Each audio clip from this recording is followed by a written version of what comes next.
Good day, everyone. This is the webinar preview for the second Religion and Sustainability class at Countryside Community Church. Our second session will be on Sunday, October 9th on water and water access.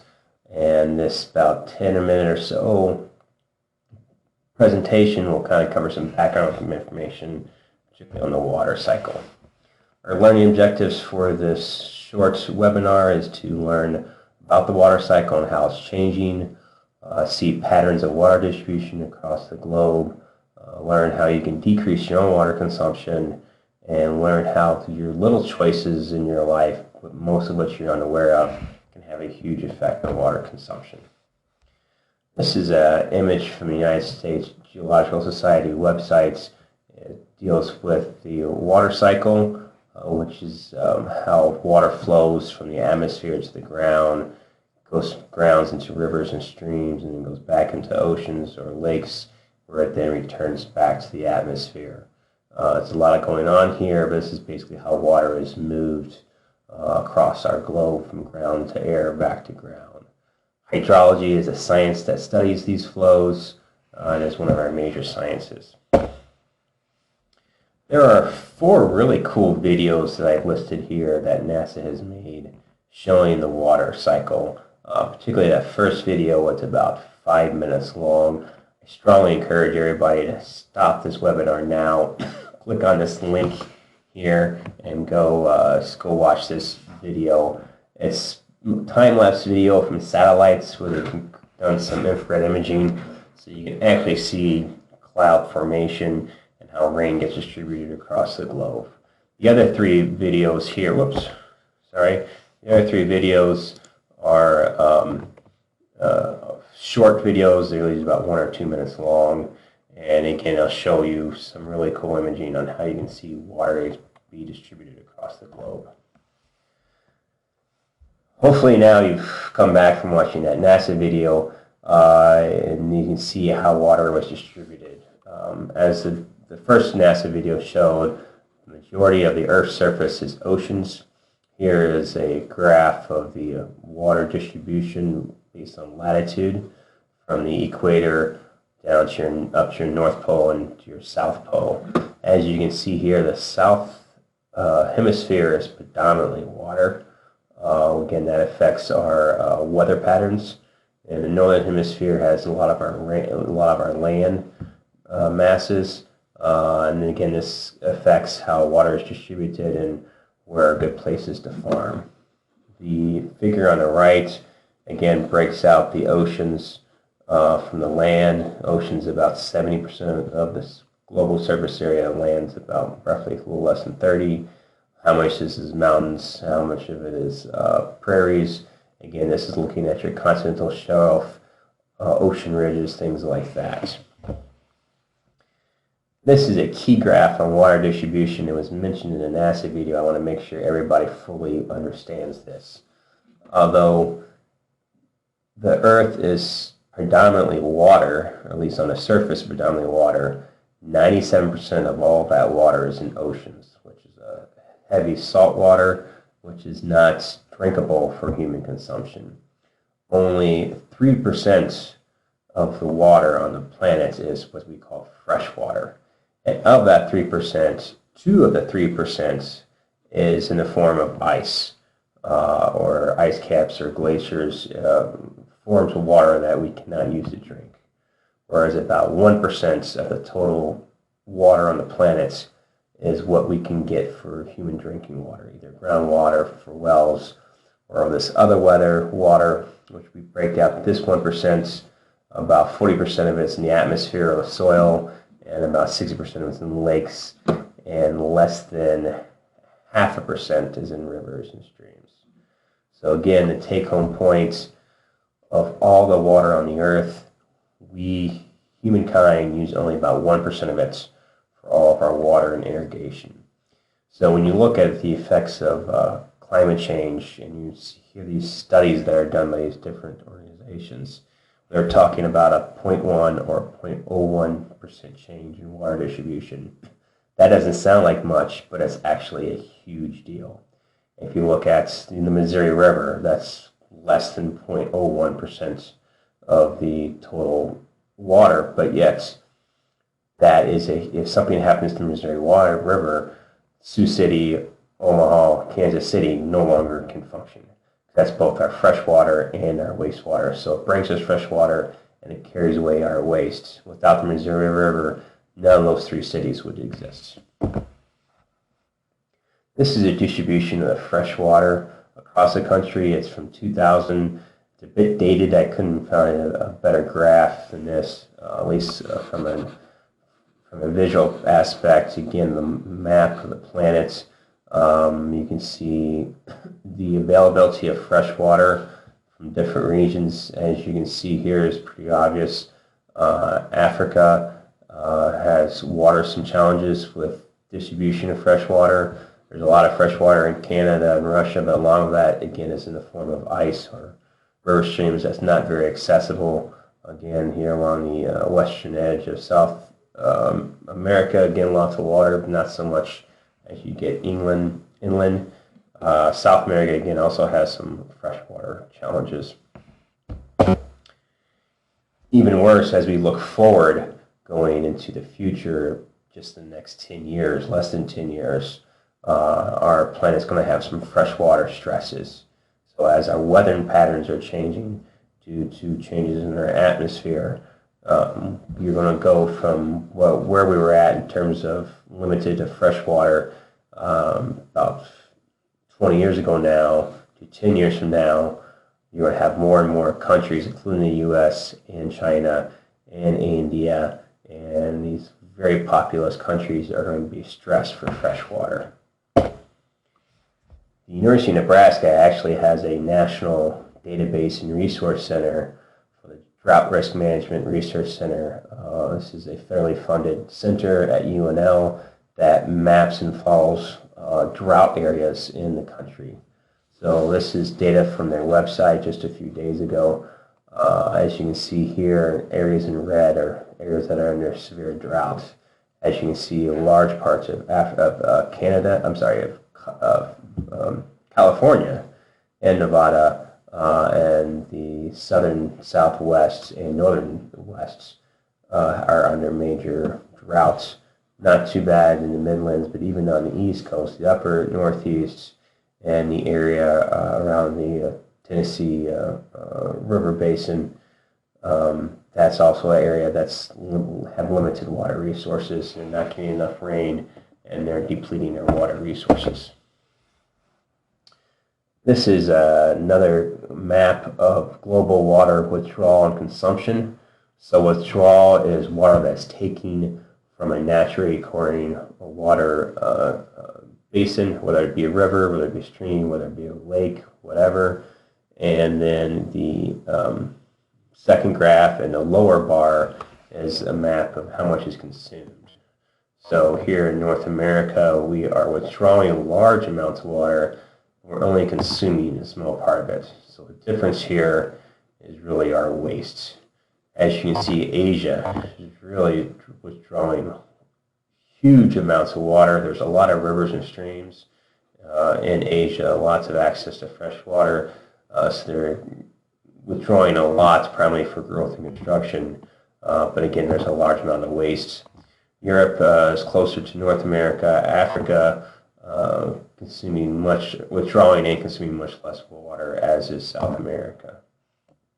But as you can see, we're always withdrawing a lot more than we're consuming, so that's a significant amount of water waste. That ends up as either water waste or where water doesn't get distributed to where it should be. This is breaking down that previous graph for just the U.S. and looking at just the different sectors. So, as no surprise to many of you, our agricultural sector is consuming is responsible for the majority of water withdrawals and water consumption. Our industrial sector is about a third of that, and domestic sector is about half the industrial. This final graph is a graph of just evaporated water from our reservoirs. An issue in the big picture, but a smaller issue. And though There is a lot of waste in the domestic residential sector that's dwarfed by what's happening in our industrial sector, which is dwarfed by what's happening in our agricultural sector. So the take-home message is we really want to tackle water and water access on a global stage. We have to really focus on the agricultural industry. So here's a map of the U.S. watershed. So what a watershed is any type of rain that falls into these areas will go to that same water basin, single river, stream, lake, whatever the case may be. Okay, so this is the Missouri basin, so all the water, any rain that falls in this area will drain to the Missouri River. Again, there's your lower Mississippi, the upper Mississippi, and Colorado River, etc. Locally, over the last 30 years, Omaha has had a pretty consistent amount of rainfall on average. We do have peaks and droughts and heavy rains years, but on average, we're getting about 30 to 31 inches of rain a year. MUD data for the last 10 to 13 years shows that their average residential customer consumes about 90,000 gallons of water per year. That's 244 gallons a day at a cost of about $300 a year. So when I tell people about it, they're usually pretty surprised on how much water a residential customer here in Omaha uses. EPA has a program called the Water Sense Program. Again, another excellent website I highly recommend you visit. Has a lot of good data and information on how to save water. But the average American home wastes 10,000 gallons a year, with a small percentage of homes, 10 homes, wasting over 30 gallons per year. That's 90 gallons a day. So you may think that's crazy. Well, if you consider all the water leaks in your pipings, any type of irrigation you have, toilets, faucets, you name it. If you have a leaky faucet, say you have our house had a basement little drain and sink that used to drip all the time. It took me forever to fix it. But if that leak is dropping 10 drops per minute, that equates to about 500 gallons in a year. So it's a lot more water than I think people really appreciate. So what kind of solutions can we have for this? On an individual, personal level, you can do a lot of simple things, testing your water leaks throughout your house. One very simple thing you can do for your toilets, if you take a few drops of food color, put it in your water tank, come back in a few hours and see if the water in your bowl has been discolored by that same color of the food dye. If it is, and that's telling you got a leak in your toilet tank, and again, that adds up to hundreds of gallons per year. Another thing you can do is check your water meter. If you're going to be gone all day, note the water meter at the beginning of the day, come back 8 hours later. It should still be on the same number. If it's not, and nobody was home, then you got a water leak. Low flow faucets are proven technology. They're pretty available on the market for cheap. Drain back domestic hot water systems are a great way to save both water and energy. You can retrofit a residential house to this. It's not a lot of money, so it's another easy fix. You need a plumber to do this, but still it's cost effective. And again, your local irrigation using rain barrels, rain gardens, native landscaping, so you don't need to water anything. Again, these are very simple things that the average Omahalan can do. Then looking bigger picture, look at your local energy mix. As you remember from last week, 41% of all U.S. fresh water is going to power plants. What is your local energy mix, and what can you do about that? Can you petition people, not really in our public power district, but it's something you could do? Can you change your energy use to consume less water? Big picture, though, again, the agricultural water consumption is where all the water is going, and it's something we need to address both on a local, national, and global scale. Anytime you drive down the highway and you see those pivot irrigation systems, those are huge waste of water. They evaporate a lot of water. I see them all the time, even still today. These drip irrigation systems have been proven to use significantly less water. They also water the fields better because they get down into the roots. So we have a lot of proven technology on the agricultural irrigation system that has not been fully implemented, usually due to costs and other issues. Things that you may not be aware of in terms of water consumption is what you pick out to supermarkets. So one good example of that is almonds. There have been several petitions in California to ban almond growth in California. Almonds use a huge amount of water for their product and size. So 1 pound of almonds usually requires a gallon of water. That's orders of magnitude higher than a lot of other produce grown in California. Fortunately, 80% of the world almond markets comes from California, and this is at a time where California has been undergoing a drought for about the last decade. So make problems even worse is just the nature of almond orchards.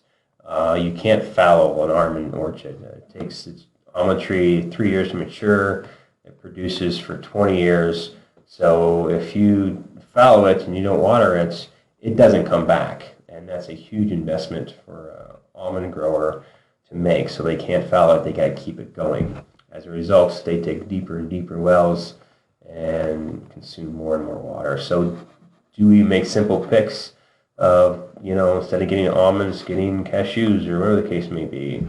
Those are simple things that can have large impacts on the markets in our global water consumption. Excuse me. As terms of potential market solutions, there has been a lot of debate recently in economic and more business-related journals about viewing water as a commodity. The reality here in Omaha and in most places in the U.S., you do not pay for water.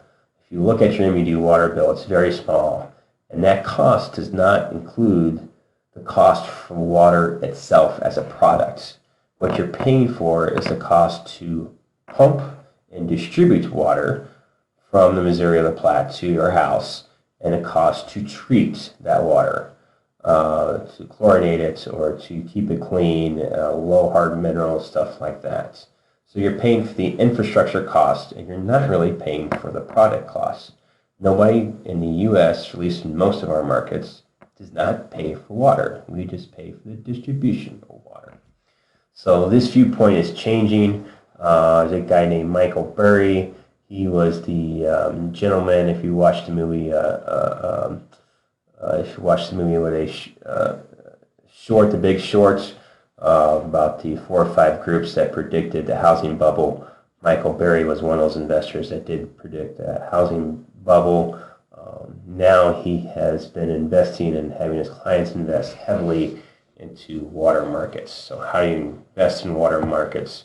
Well, there's a couple different ways of doing it. Here's a quote in a business-related article from about Michael Burry, where he's given an interview about should we be treating water more as a commodity and how will that affect our water use.